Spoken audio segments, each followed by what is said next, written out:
नमस्कार। हम हैं आदित्य और सौम्या। और आपका स्वागत है घटना चक्र के इस नए और ज्ञानवर्धक सफर में। नमस्कार। आज हम एक बहुत ही बुनियादी लेकिन शायद सबसे बड़े सवालों में से एक पर बात करने जा रहे हैं। पृथ्वी पर जीवन आखिर शुरू कैसे हुआ, और इससे भी ज्यादा अहम कि वो कौन से रासायनिक तत्व थे जिन्होंने ये पूरी कहानी शुरू की। हमारे पास जो जानकारी है वो इसी पहेली को समझने की कोशिश करती है, खास तौर पर उन तत्वों पर फोकस करते हुए जो जीवन के शुरुआती रसायन विज्ञान के लिए सबसे जरूरी थे। बल्कि एक स्रोत में तो एक मल्टीपल चॉइस सवाल भी है। सीधा इसी बात पर पूछा गया है कि जीवन की उत्पत्ति के लिए कौन सा ग्रुप जिम्मेदार था, हाइड्रोजन ऑक्सीजन सोडियम, या फिर कार्बन हाइड्रोजन नाइट्रोजन, या ऑक्सीजन कैल्शियम फॉस्फोरस, या कार्बन हाइड्रोजन पोटेशियम। ये विकल्प सोचने पर मजबूर करते हैं कि आखिर कुछ तत्वों में ऐसी क्या खास बात थी। तो चलिए इसी सवाल से शुरू करते हैं और इस गुत्थी को जरा सुलझाने की कोशिश करते हैं। और ये चर्चा न सिर्फ अपने आप में दिलचस्प है, बल्कि आजकल जो रिसर्च चल रही है, जैसे नेचर इकोलॉजी में जो पब्लिश हुआ और कोपेनहेगन में जो एक बड़ी संगोष्ठी होने वाली है अगस्त 2025 में जीवन की उत्पत्ति पर, उसके लिहाज से भी ये अहम है। वहाँ भी प्रीबायोटिक केमिस्ट्री जैसे विषयों पर बात होगी। तो आज हमारा मकसद यही समझना है कि क्यों कुछ तत्व, खासकर कार्बन, हाइड्रोजन और नाइट्रोजन, इतने मौलिक माने जाते हैं। स्रोत तो साफ इशारा कर रहे हैं कि जवाब है option B, carbon hydrogen nitrogen. तो सवाल यही है, इन तीन में ऐसा क्या खास है? सोडियम क्यों नहीं, या पोटेशियम, यही तिकड़ी क्यों? हाँ, यहीं से बात मजेदार होती है। देखिए, इन तीन तत्वों में कार्बन, हाइड्रोजन और नाइट्रोजन में खास बात यह है कि ये लगभग सभी जरूरी जैविक अणुओं का आधार है, जिन्हें हम बायोमॉलिक्यूल्स कहते हैं। आप सोचिए उन चीजों के बारे में जिनसे जीवन बनता है, जैसे प्रोटीन जो हमारी मांसपेशियां बनाते हैं, एंजाइम बनाते हैं, सब कुछ। फिर न्यूक्लिक एसिड मतलब डीएनए और आरएनए, जिनमें हमारी सारी जेनेटिक जानकारी होती है। शर्करा यानी शुगर जो हमें एनर्जी देती है, और लिपिड यानी फैट्स जो कोशिकाओं की झिल्ली बनाते हैं, एनर्जी स्टोर करते हैं। तो ये जितने भी बड़े और जटिल अणु हैं ना, स्रोत बताते हैं कि इनके बिल्कुल कोर में, इनके आधार में कार्बन, हाइड्रोजन और नाइट्रोजन ही है। अच्छा, ये तिकड़ी एक तरह से जीवन के आर्किटेक्ट्स की तरह है, नींव के पत्थर। बिल्कुल, खासकर कार्बन को तो आप इन सभी अणुओं की रीढ़ की हड्डी कह सकती हैं। इसकी एक गजब की क्षमता है कि ये एक साथ 4 दूसरे परमाणुओं से जुड़ सकता है, वो भी मजबूत कोवैलेंट बॉन्ड से। और सिर्फ इतना ही नहीं, ये कार्बन परमाणुओं की लंबी लंबी चेन बना सकता है। उनमें शाखाएं निकल सकती हैं, छल्ले यानी रिंग्स बन सकते हैं। इसी लचीलेपन की वजह से प्रकृति में लाखों करोड़ों तरह के कार्बनिक यौगिक मौजूद हैं। यही जीवन की विविधता का आधार है। स्रोत में जो कार्बन बैकबोन शब्द इस्तेमाल हुआ है, वो इसी मतलब से है। प्रोटीन हो, शुगर हो, फैट हो, उनका जो मूल ढांचा है वो कार्बन का ही बना है।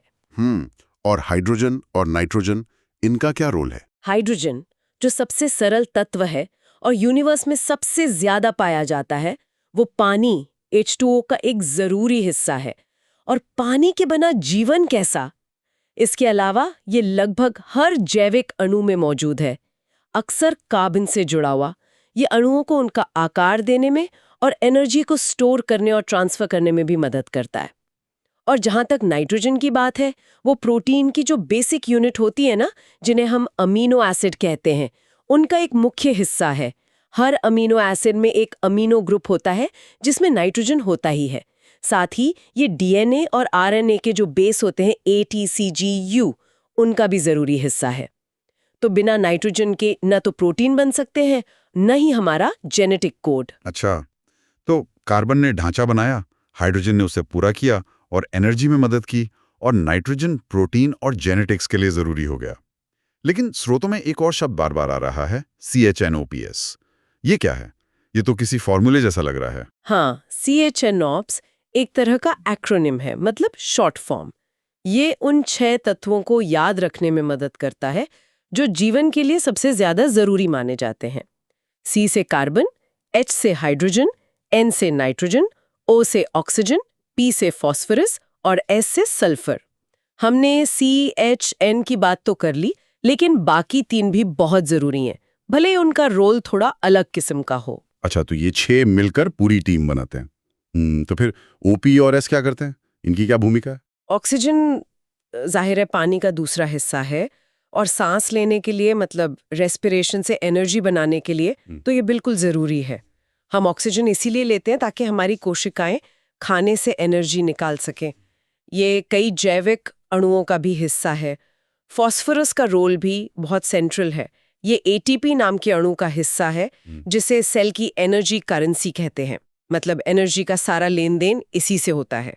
और तो और फॉस्फोरस हमारी सेल मेम्ब्रेन, फॉस्फोलिपिड्स और डीएनए आरएनए की जो बैकबोन होती है उसका भी एक ज़रूरी हिस्सा है।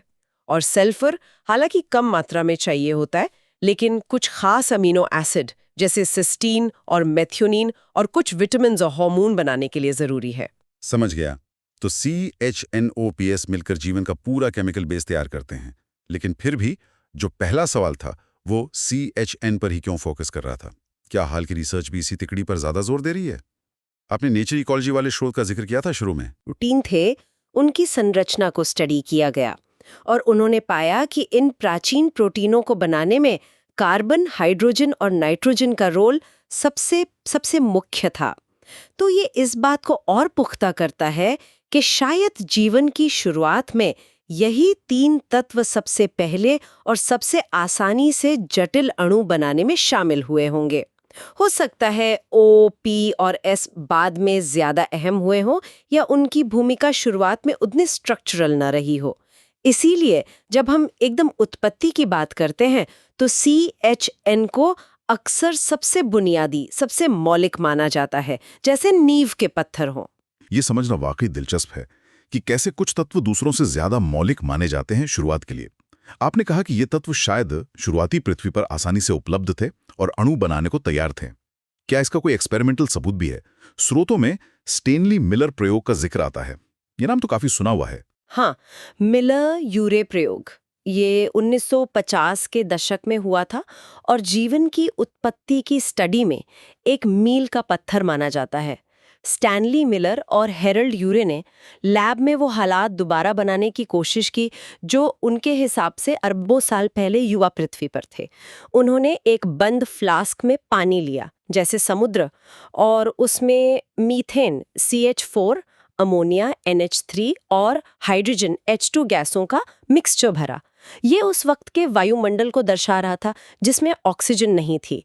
फिर उन्होंने इस मिक्सचर में बिजली की चिंगारियां छोड़ी, जैसे उस समय बिजली कड़कती होगी। अच्छा, और फिर क्या नतीजा निकला? नतीजा सच में चौंकाने वाला था। सिर्फ 1 हफ्ते बाद जब उन्होंने फ्लास्क के पानी को जांचा तो पाया कि उसमें कई तरह के अमीनो एसिड्स बन गए थे। याद है ना, अमीनो एसिड प्रोटीन बनाते हैं और उनमें मुख्य रूप से कार्बन, हाइड्रोजन और नाइट्रोजन होते हैं। तो ये प्रयोग पहली बार ये दिखाने में सफल रहा कि जीवन के लिए जरूरी जटिल जैविक अणु अजैविक चीजों से बिना किसी जिंदा सेल की मदद के सिर्फ शुरुआती पृथ्वी के जैसे हालातों में अपने आप बन सकते थे। अरे वाह! तो ये प्रयोग सीधा दिखाता है कि CH और N वाले ये बेसिक बिल्डिंग ब्लॉक खुद ब खुद बन सकते थे। इसने तो जीवन की उत्पत्ति की पहेली का एक बड़ा हिस्सा सुलझा दिया होगा। हाँ, इसने यकीनन एक बहुत बड़ी संभावना का दरवाजा खोला और इस फील्ड में रिसर्च को बहुत तेज किया। इसने दिखाया कि जीवन के लिए जरूरी केमिस्ट्री शायद उतनी नामुमकिन नहीं है जितना पहले लगता था। हालांकि ये समझना भी जरूरी है कि मिलर यूरे प्रयोग पूरी कहानी नहीं बताता। ये सिर्फ ये दिखाता है कि कुछ बेसिक बिल्डिंग ब्लॉक्स कैसे बन सकते थे। उन ब्लॉक से पहली जिंदा कोशिका तक का सफर अभी भी रिसर्च का एक बहुत बड़ा और पेचीदा एरिया है। कुछ वैज्ञानिक ये भी मानते हैं कि शुरुआती वायुमंडल शायद मीथेन अमोनिया वाला ना होकर कार्बन डाइऑक्साइड नाइट्रोजन वाला रहा हो, जिसमें अमीनो एसिड बनाना थोड़ा मुश्किल होता। फिर भी इस प्रयोग का महत्व इस बात में है कि इसने दिखाया कि नॉन लिविंग से लिविंग जैसे मॉलिक्यूल बनना मुमकिन है। ये तो साफ है कि CHN न सिर्फ जरूरी थे बल्कि शायद उनका बनना भी नेचुरल था। सामग्री में 2 और कॉन्सेप्ट्स का जिक्र है, नाइट्रोजन साइकिल और RNA वर्ल्ड हाइपोथेसिस। ये इस बड़ी पिक्चर में कहाँ फिट होते हैं? क्या ये भी CHN की कहानी से जुड़े हैं? हाँ, बिल्कुल। ये दोनों कॉन्सेप्ट्स भी इन तत्वों, खासकर नाइट्रोजन और जीवन के विकास की कहानी से गहरे जुड़े हैं। पहले नाइट्रोजन साइकिल को देखिए। हमारे एटमॉस्फेयर में करीब 78% नाइट्रोजन गैस N2 है। लेकिन मजे की बात यह है कि ज्यादातर जीव इस गैस को सीधे इस्तेमाल नहीं कर सकते। नाइट्रोजन साइकिल वो पूरा प्रोसेस है जिससे हवा की नाइट्रोजन को बैक्टीरिया वगैरह ऐसे रूपों में बदलते हैं जिन्हें पौधे इस्तेमाल कर सकें, जैसे अमोनिया, NH3 और नाइट्रेट्स। पौधे फिर इस फिक्स्ड नाइट्रोजन से अमीनो एसिड और न्यूक्लिक एसिड बनाते हैं। फिर जब जानवर पौधों को खाते हैं तो नाइट्रोजन उनमें चली जाती है। ये साइकिल पक्का करती है कि जीवन के लिए जरूरी नाइट्रोजन लगातार मिलती रहे और रिसाइकिल होती रहे। ये एन की सेंट्रल भूमिका और उसकी उपलब्धता की चुनौती दोनों को दिखाता है। अच्छा, तो नाइट्रोजन साइकिल एक तरह से नेचर का तरीका है ये पक्का करने का कि जरूरी एन मिलता रहे।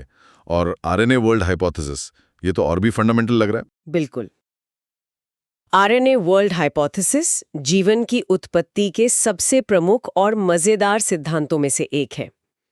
ये सिद्धांत कहता है कि शायद पृथ्वी पर जीवन की शुरुआत में डीएनए और प्रोटीन से भी पहले आरएनए यानी राइबोन्यूक्लिक एसिड ही मुख्य अणु था, और ये जीवन के दोनों जरूरी काम कर सकता था। जेनेटिक जानकारी स्टोर करना जैसे डीएनए करता है, और केमिकल रिएक्शंस करवाना यानी एंजाइम की तरह काम करना जैसे प्रोटीन करते हैं। आज भी हमारे शरीर में आरएनए कई जरूरी काम करता है, लेकिन माना जाता है कि शुरुआती जीवन में ये और भी ज्यादा सेंट्रल था। ये तो बहुत दिलचस्प है। मतलब एक ही मॉलिक्यूल जानकारी भी रखता था और काम भी करता था। हाँ, कुछ तरह के आरएनए होते हैं जिन्हें राइबोजाइम कहते हैं, वो एंजाइम की तरह काम कर सकते हैं। तो ये सोचना मुमकिन है कि शुरुआती दौर में आरएनए मॉलिक्यूल अपनी कॉपी भी बना सकते थे और दूसरे सरल मॉलिक्यूल बनाने में भी मदद कर सकते थे। धीरे धीरे शायद डीएनए ने जानकारी स्टोर करने का काम ले लिया क्योंकि वो ज्यादा स्टेबल होता है, और प्रोटीन ने केमिकल रिएक्शन का काम ले लिया क्योंकि वो ज्यादा कुशल और विविध होते हैं।